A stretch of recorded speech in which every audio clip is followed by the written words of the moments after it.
당신 지금 또 어디 가는 거야? 왜 새벽마다 몰래 집을 나가는 거냐고.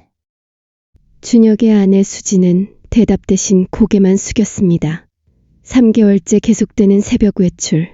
남편 몰래 현관문을 열고 나가는 아내의 뒷모습을 준혁은 더 이상 모른 척할 수 없었습니다. 미안해. 말할 수 없어. 수지는 눈물을 삼키며 말했지만 이유만큼은 끝내 말하지 않았습니다. 준혁은 며칠 뒤 현관에 작은 CCTV를 설치했습니다. 그리고 그 영상 속에서 그는 평생 잊지 못할 충격적인 장면을 목격하게 됩니다. 아내가 숨기려던 진실, 그리고 준혁을 무릎 꿇게 한 그 충격적인 진실은 과연 무엇일까요? 사연을 시작하기 전에 구독과 좋아요를 눌러주시면 영상 제작에 큰 힘이 됩니다. 여러분의 가정에 행복이 가득하기를 바라겠습니다. 3개월 전 어느 새벽이었습니다. 준혁은 화장실을 가려다 이상한 소리에 잠에서 깼습니다. 현관문이 조용히 열리는 소리였죠. 침대 옆을 보니 아내 수진이 없었습니다. 시계를 보니 새벽 4시 30분이었습니다. 준혁은 창문으로 다가가 밖을 내다봤습니다. 아파트 단지 입구로 걸어가는 수진의 뒷모습이 보였습니다. 후드 점퍼를 입고 모자를 깊이 눌러 쓴 모습이었죠. 어디 가는 거지?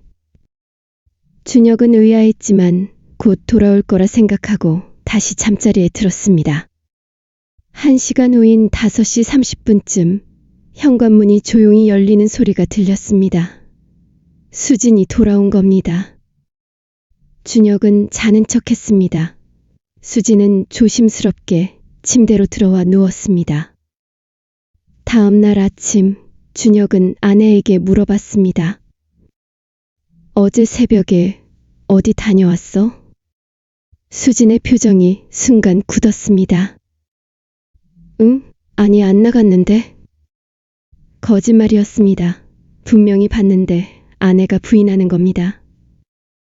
준혁은 더 이상 묻지 않았습니다. 하지만 이상했습니다. 그 후로도 일주일에 2~3번씩 수지는 새벽에 집을 나갔습니다. 매번 1시간 정도 후에 돌아왔죠. 준혁은 수진의 휴대폰을 몰래 확인해 봤습니다.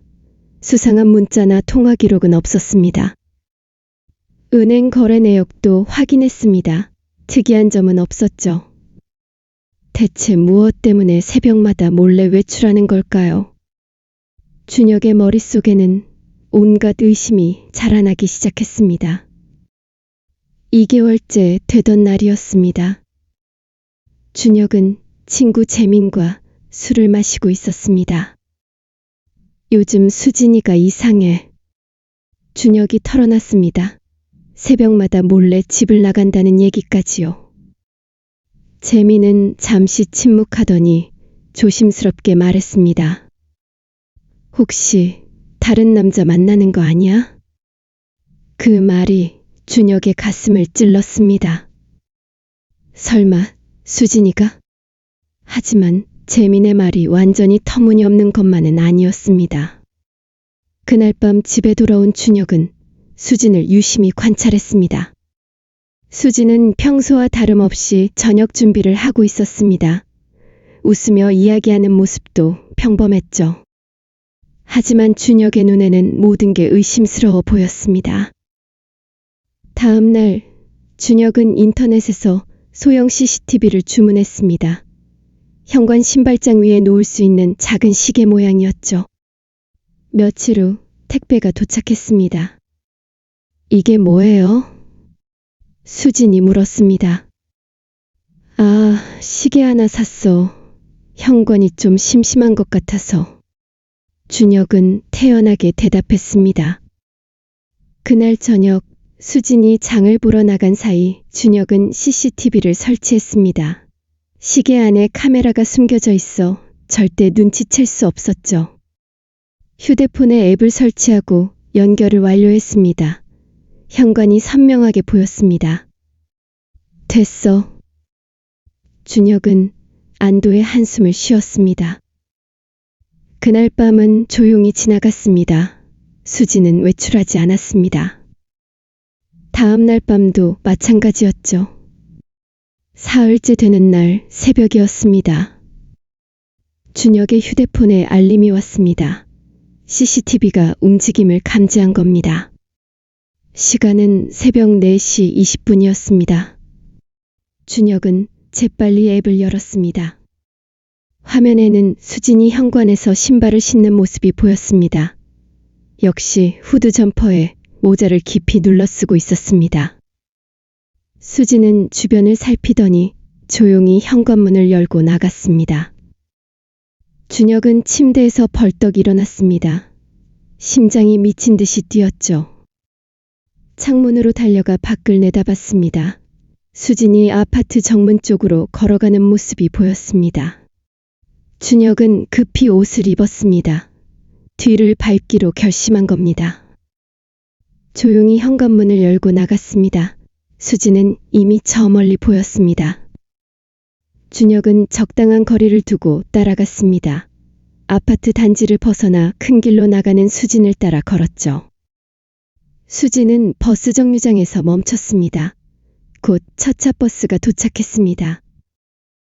준혁도 같은 버스에 올라탔습니다. 맨 뒷자리에 앉아 수진을 지켜봤죠. 30분쯤 버스를 타고 간 수진은 어느 역 앞에서 내렸습니다. 준혁도 서둘러 내렸습니다. 수진은 골목길로 접어들었습니다.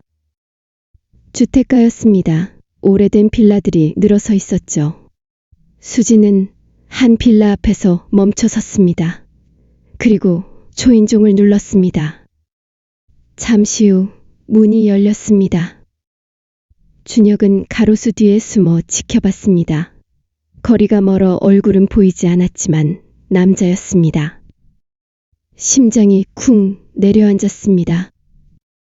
수진이 그 남자와 무언가 이야기를 나누더니 안으로 들어갔습니다. 문이 닫혔습니다. 준혁은 그 자리에 서서 멍하니 빌라를 바라봤습니다. 정말 다른 남자를 만나고 있었어?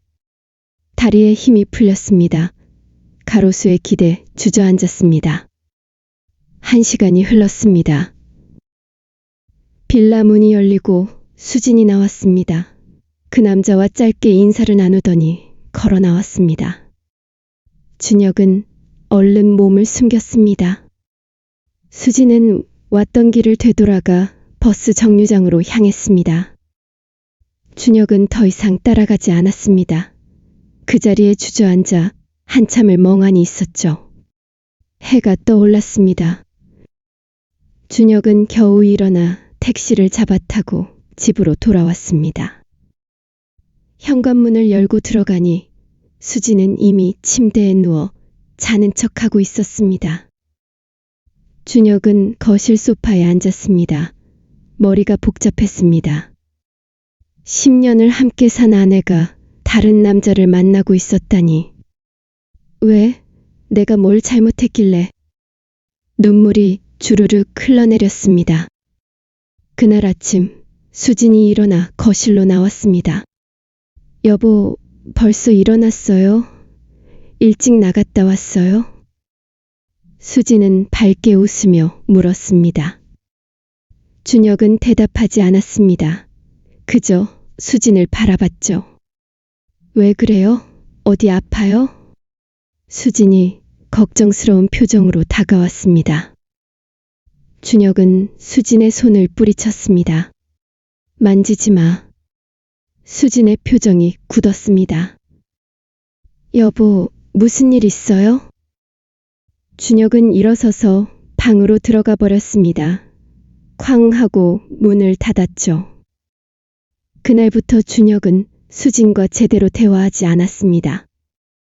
수진은 무슨 일인지 물었지만 준혁은 대답하지 않았습니다. 며칠이 지났습니다. 수진은 다시 한번 새벽에 외출했습니다. 준혁은 CCTV로 확인했지만 따라가지는 않았습니다. 마음의 준비가 필요했습니다. 일주일 후였습니다. 준혁은 결심했습니다. 직접 물어보기로요. 그날 저녁 준혁은 수진을 거실로 불렀습니다. 할 얘기가 있어. 수지는 불안한 표정으로 소파에 앉았습니다. 새벽마다 어디 가는 거야? 준혁의 목소리는 차갑고 낮았습니다. 수진의 얼굴이 하얗게 질렸습니다. 그게 말해. 다른 남자 만나는 거지? 준혁의 목소리가 떨렸습니다. 수진의 눈이 커졌습니다. 뭐라고요? 다른 남자? 나 다 봤어. 내가 어느 빌라에 들어가는 것까지. 준혁이 휴대폰을 꺼내 CCTV 영상을 보여줬습니다. 수진이 새벽에 외출하는 장면이 재생됐습니다. 여보, 이건... 말해봐. 누구야? 얼마나 오래된 거야? 준혁의 목소리가 높아졌습니다. 수진은 고개를 숙였습니다. 눈물이 뚝뚝 떨어졌죠. 미안해요. 말했어야 했는데. 역시 그랬구나. 준혁은 주먹을 쥐었습니다. 온몸이 떨렸습니다. 하지만 수진의 다음 말에 준혁은 멈췄습니다. 저 사람은 제 오빠예요. 뭐? 수진이 고개를 들었습니다. 눈물 범벅이 된 얼굴이었죠. 제 오빠, 윤태호, 제 친오빠예요. 준혁의 머릿속이 하얗게 변했습니다. 오빠? 너 오빠 없다고 했잖아. 수지는 한참을 말하지 못했습니다. 그저 울기만 했죠. 준혁은 수진 옆에 앉았습니다.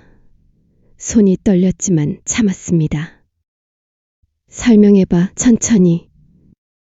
수지는 눈물을 닦으며 입을 열었습니다. 제 오빠는 10년 전에 교통사고를 당했어요. 준혁은 숨을 죽이고 들었습니다. 음주운전 차량에 치여서 뇌 손상이 심했어요. 지금까지 의식을 회복하지 못하고 있어요. 준혁의 가슴이 철렁 내려앉았습니다. 10년째 식물인간 상태예요. 수진의 목소리가 떨렸습니다. 준혁은 아무 말도 할 수 없었습니다. 부모님은 오빠 사고 후 2년 만에 돌아가셨어요. 충격과 슬픔을 이기지 못하고. 수진이 다시 울음을 터뜨렸습니다. 그래서 제가 혼자서 오빠를 돌봐왔어요. 왜 나한테 말 안 했어? 준혁의 목소리도 떨렸습니다.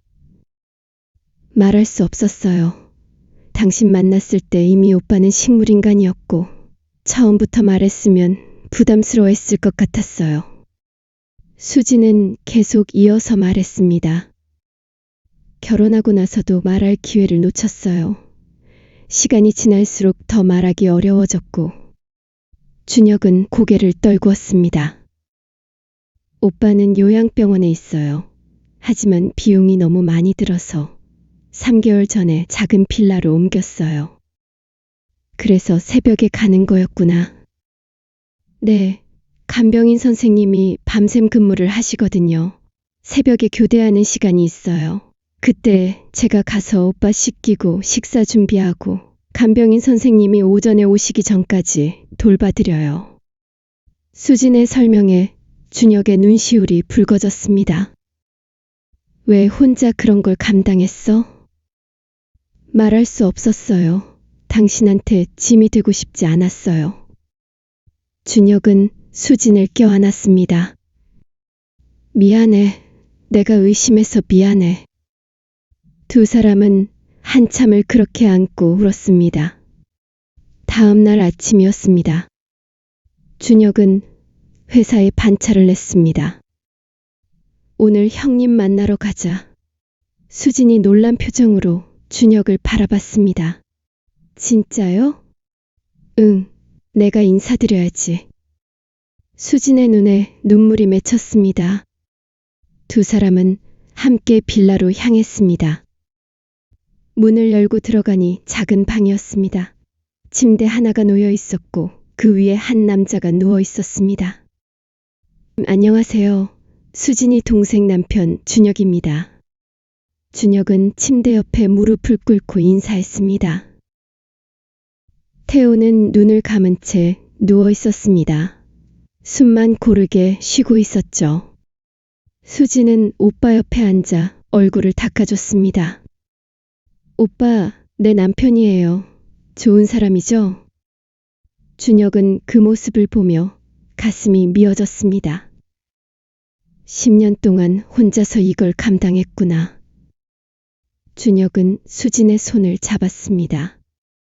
이제 혼자 아니야. 나도 함께 할게. 수진이 준혁을 바라봤습니다. 눈물이 주르륵 흘렀습니다. 고마워요.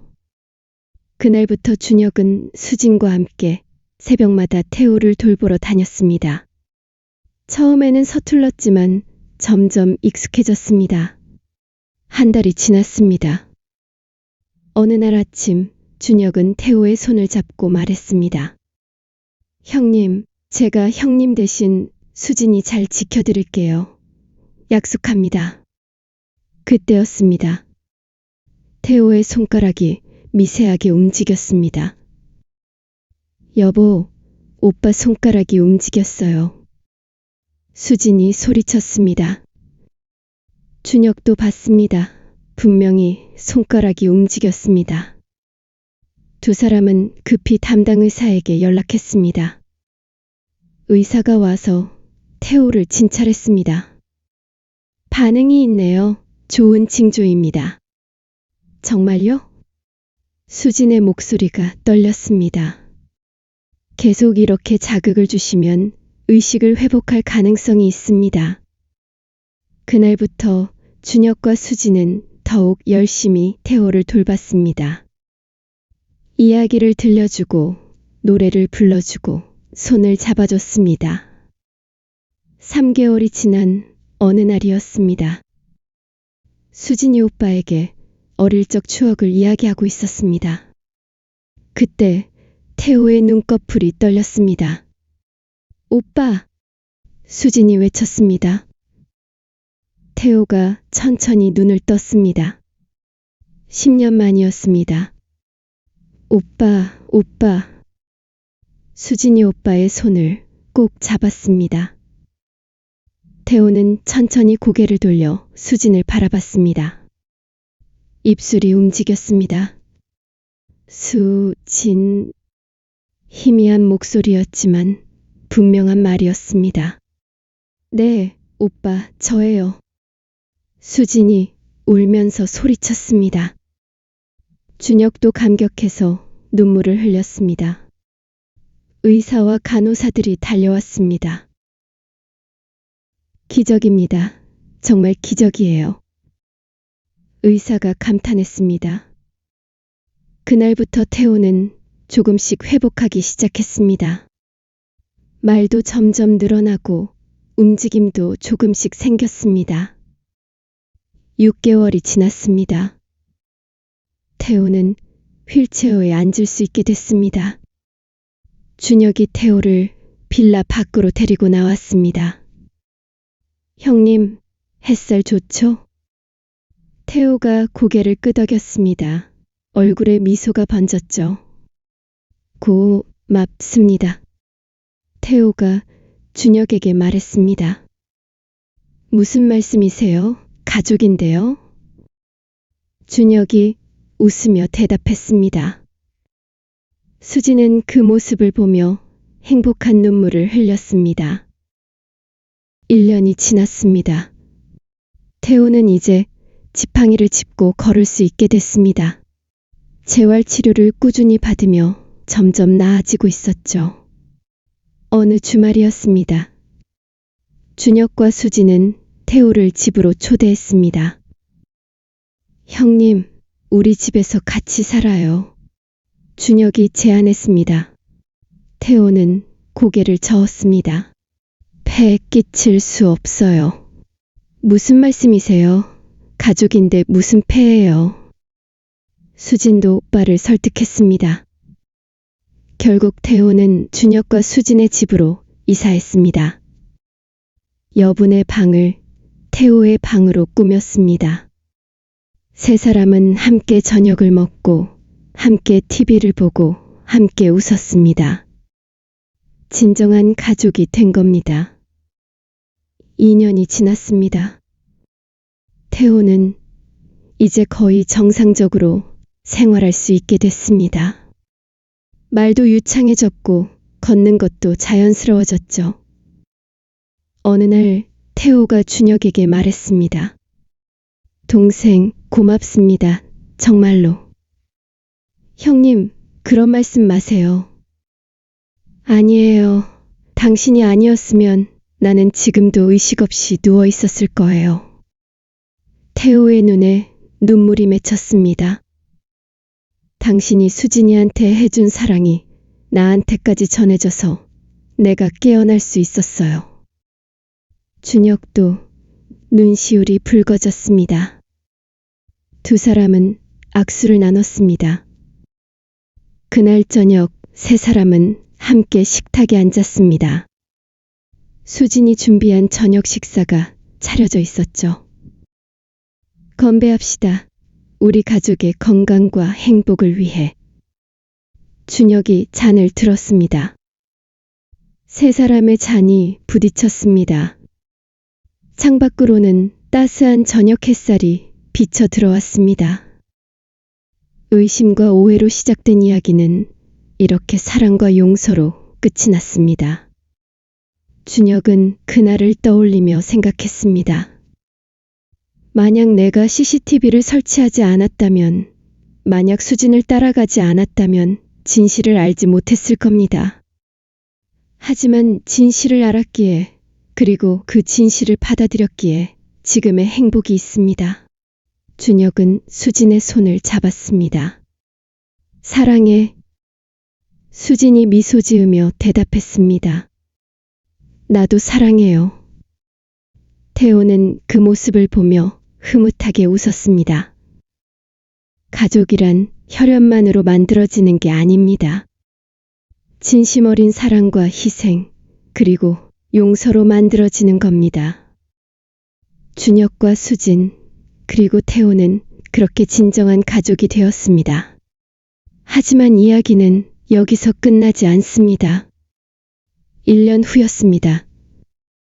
태호는 이제 완전히 회복해서 작은 카페를 운영하기 시작했습니다. 준혁이 자금을 지원해준 덕분이었죠. 카페 이름은 새벽이었습니다.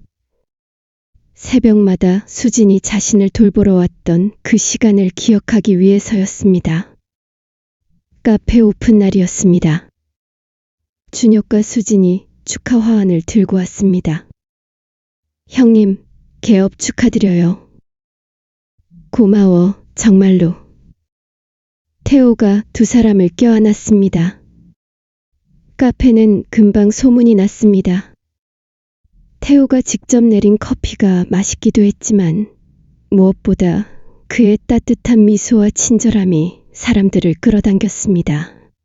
10년간의 긴 잠에서 깨어난 사람이 가진 생에 대한 감사함이 그대로 전해졌던 겁니다.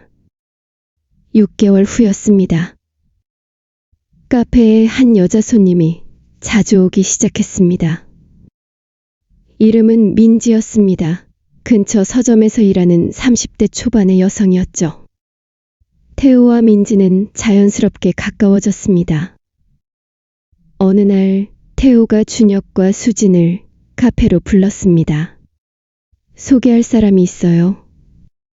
민지가 나왔습니다. 안녕하세요. 저는 박민지라고 합니다. 민지가 인사했습니다. 오빠가 좋아하는 사람이에요? 수진이 웃으며 물었습니다.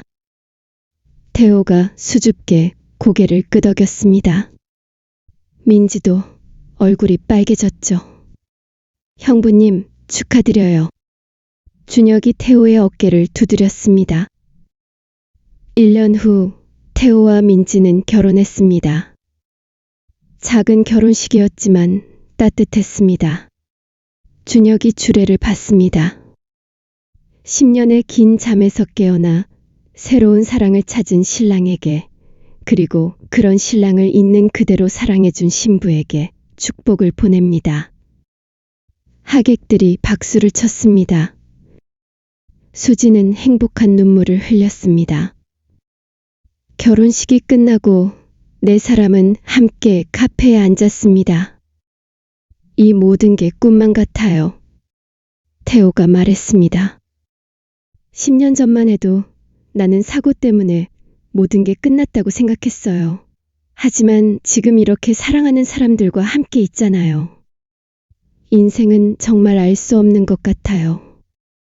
민지가 태호의 손을 잡았습니다. 동생, 수진아, 정말 고마워. 너희들이 아니었으면 지금의 나는 없었을 거야. 태호의 목소리가 떨렸습니다. 형님, 우리 가족이잖아요. 준혁이 웃으며 말했습니다. 네 사람은 잔을 들었습니다. 우리 가족의 행복을 위하여. 잔이 부딪히는 소리가 카페 안에 울렸습니다. 창밖으로는 저녁 노을이 지고 있었습니다. 준혁은 그 노을을 보며 생각했습니다. 3년 전 그 새벽, 아내를 의심하며 CCTV를 설치했던 자신을. 하지만 그 의심 덕분에 진실을 알게 됐고, 진실을 알았기에 더 깊은 사랑을 나눌 수 있었습니다. 그리고 한 사람의 인생을 구할 수 있었죠. 때로는 의심이 진실을 향한 첫걸음이 될 수 있습니다. 중요한 건 그 진실을 마주했을 때 어떻게 행동하느냐입니다. 준혁은 올바른 선택을 했습니다. 아내를 비난하거나 떠나지 않고 함께하기로 선택했습니다. 그 선택이 모든 걸 바꿨습니다. 수지는 남편의 손을 꼭 잡았습니다. 당신 만나서 정말 행복해요. 나도 그래. 두 사람은 서로를 바라보며 미소 지었습니다. 그날 밤 네 사람은 함께 저녁을 먹었습니다. 태호가 직접 만든 요리였죠. 재활 치료를 받으며 요리도 배웠습니다. 맛있어요, 형님. 준혁이 엄지를 치켜 세웠습니다. 다들 많이 먹어. 태호가 웃으며 음식을 더 담아줬습니다. 식사 후 네 사람은 거실에 둘러앉아 이야기를 나눴습니다. 오빠, 앞으로 어떻게 살고 싶어? 민지가 물었습니다. 나는 카페를 더 키우고 싶어. 그리고 내 이야기를 담은 책도 쓰고 싶고. 태호가 대답했습니다. 10년간의 긴 잠, 그리고 기적 같은 회복. 그 이야기를 많은 사람과 나누고 싶어. 희망을 주고 싶거든. 좋은 생각이야. 수진이 오빠를 격려했습니다. 저희는 아이를 가지려고요. 준혁이 말했습니다. 정말요? 태호와 민지가 놀라며 물었습니다. 네, 이제 형님도 회복하셨고 모든 게 안정됐으니까요. 수진이 수줍게 웃었습니다. 축하해요. 민지가 수진을 껴안았습니다. 그렇게 시간이 흘렀습니다. 1년 후 수진은 건강한 딸을 낳았습니다. 이름은 희망이었습니다. 태호는 조카를 보며 눈물을 흘렸습니다. 정말 희망이네요. 우리 가족의 희망. 같은 해 민지도 임신 소식을 알렸습니다. 네 사람은 함께 기뻐했습니다. 6개월 후 민지는 아들을 낳았습니다. 이름은 새벽이었습니다. 수진이 오빠를 돌보러 다녔던 그 새벽을 기억하며 지은 이름이었죠. 두 아이는 함께 자라났습니다. 희망이와 새벽이는 사촌지간이었지만 친남매처럼 가까웠습니다. 준혁과 수진, 태호와 민지는 함께 아이들을 키웠습니다. 주말마다 함께 모여 식사를 하고 여행도 다녔습니다. 진정한 가족이었습니다. 5년이 흘렀습니다. 희망이는 이제 5살이 됐고 새벽이는 4살이 됐습니다. 어느 주말 오후였습니다. 네 사람은 아이들과 함께 공원에 나왔습니다. 희망이와 새벽이는 함께 뛰어놀았습니다. 준혁과 태호는 벤치에 앉아 아이들을 지켜봤습니다. 동생, 행복해? 태호가 물었습니다. 네, 정말 행복해요. 형님은요? 나요, 이렇게 행복할 수 있을 줄 몰랐어. 두 사람은 웃으며 아이들을 바라봤습니다. 수진과 민지는 돗자리에 앉아 도시락을 펼쳤습니다. 언니, 우리 정말 복 받았죠? 민지가 말했습니다. 그러게요. 이렇게 좋은 남편들을 만나서. 수진이 웃었습니다. 아이들이 달려왔습니다. 엄마, 배고파요. 희망이가 말했습니다. 자, 여기 앉아. 수진이 아이들을 앉혔습니다. 6사람은 함께 도시락을 먹었습니다. 햇살이 따스하게 비쳤습니다. 바람이 부드럽게 불었습니다. 아이들의 웃음소리가 공원에 울렸습니다. 완벽한 순간이었습니다. 저녁이 되어 집으로 돌아왔습니다. 아이들은 지쳐서 곧 잠들었습니다. 준혁은 거실 소파에 앉아 창밖을 바라봤습니다. 별이 빛나는 밤이었습니다.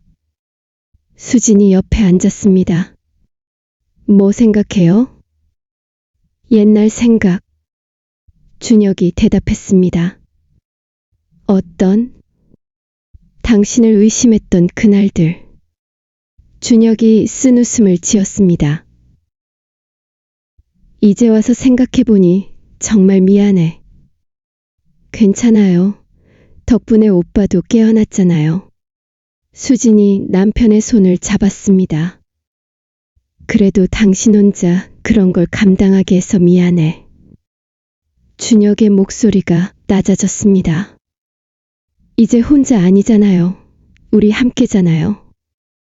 수진이 남편의 어깨에 머리를 기댔습니다. 두 사람은 한참을 그렇게 앉아 있었습니다. 여보, 응? 고마워요. 우리 가족이 되어줘서. 나야말로 고마워. 당신 가족이 되어서. 두 사람은 서로를 바라보며 미소 지었습니다. 그리고 조용히 키스했습니다. 창밖으로는 별이 쏟아질 듯 빛나고 있었습니다. 10년 후였습니다. 희망이는 이제 15살이 됐고 새벽이는 14살이 됐습니다. 두 아이는 같은 중학교를 다녔습니다. 태호의 카페는 이제 지역 명소가 됐습니다. 태호가 쓴 책 새벽의 기적은 베스트셀러가 됐고 많은 사람에게 희망을 줬습니다. 준혁은 회사에서 임원으로 승진했습니다. 수지는 자원봉사단체에서 활동하며 교통사고 피해자 가족들을 돕고 있었습니다. 민지는 서점을 직접 운영하게 됐습니다. 모두가 행복하게 살고 있었습니다. 어느 주말이었습니다. 6사람은 다시 공원에 모였습니다. 10년 전 그 공원이었죠. 희망이와 새벽이는 이제 뛰어놀지 않고 벤치에 앉아 휴대폰을 보고 있었습니다. 어른 4사람은 돗자리에 앉았습니다. 벌써 10년이 지났네요. 민지가 말했습니다. 정말 빠르죠. 수진이 대답했습니다. 우리 처음 만났을 때 기억나요? 태호가 물었습니다. 물론이죠. 어떻게 있겠어요. 준혁이 웃었습니다. 그때는 정말 힘들었죠. 수진의 목소리가 낮아졌습니다. 하지만 그 덕분에 우리가 이렇게 가까워진 거 아니겠어요? 민지가 밝게 말했습니다. 맞아요. 그때 어려움이 있었기에 지금의 행복이 있는 거죠. 태호가 동의했습니다. 네 사람은 서로를 바라보며 미소 지었습니다. 그때 희망이와 새벽이가 다가왔습니다. 아빠, 엄마, 우리 사진 찍어요. 희망이가 말했습니다. 그래, 찍자.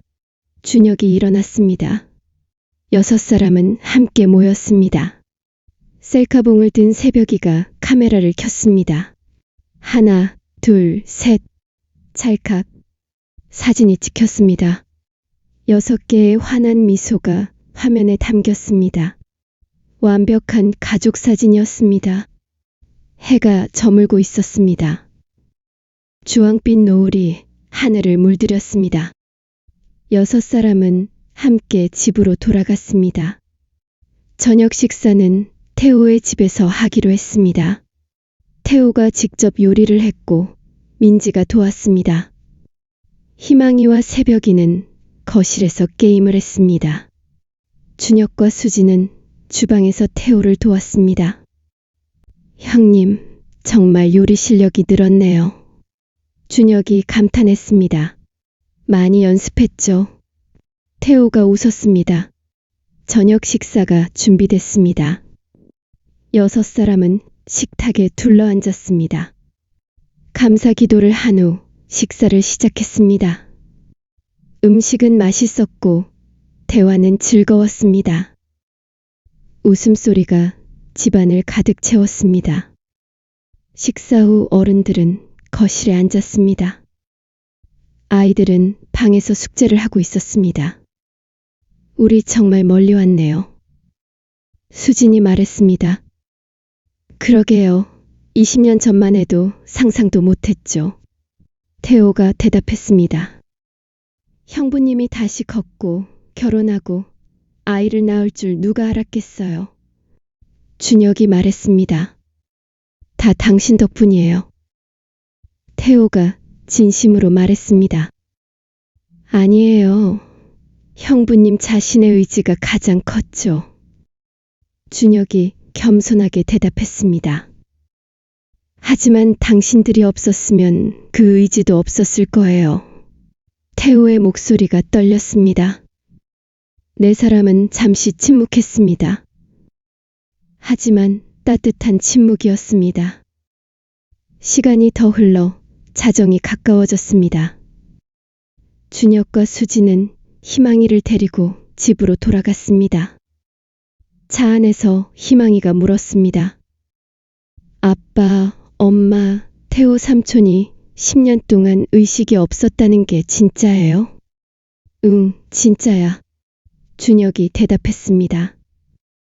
그런데 어떻게 깨어났어요? 사랑 때문이지.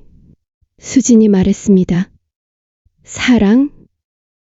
응, 네, 삼촌을 향한 우리의 사랑, 그리고 삼촌 자신의 삶에 대한 사랑. 희망이는 잠시 생각하더니 말했습니다. 저도 나중에 누군가를 그렇게 사랑하고 싶어요. 준혁과 수지는 서로를 바라보며 미소 지었습니다. 넌 이미 우릴 그렇게 사랑하고 있어. 준혁이 말했습니다. 집에 도착했습니다. 희망이는 먼저 방으로 들어가 잠들었습니다. 준혁과 수지는 침대에 누웠습니다. 여보, 행복해요? 수진이 물었습니다.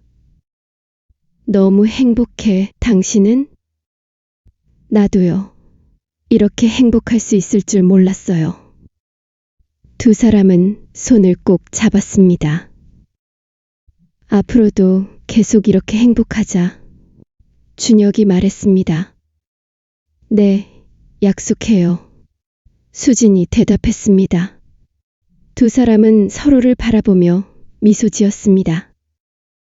그리고 조용히 잠들었습니다. 창밖으로는 달빛이 고요하게 비쳐 들어왔습니다. 평화로운 밤이었습니다. 오늘 이야기 어떠셨나요?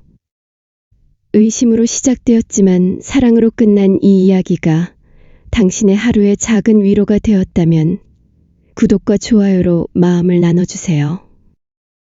그리고 이 이야기의 주인공들에게 건네고 싶은 응원의 말이 있으시다면 댓글로 남겨주세요. 때로는 의심이 진실을 향한 첫걸음이 될 수 있습니다. 중요한 건 그 진실을 마주했을 때 어떻게 행동하느냐입니다. 사랑으로 선택하고 용서로 껴안고 희망으로 나아가는 것. 그것이 진정한 가족을 만드는 길입니다. 당신의 한마디가 누군가에겐 오늘 하루를 버틸 힘이 됩니다. 늘 건강하시고 내일도 밝고 따뜻한 하루가 되시길 바랍니다. 감사합니다.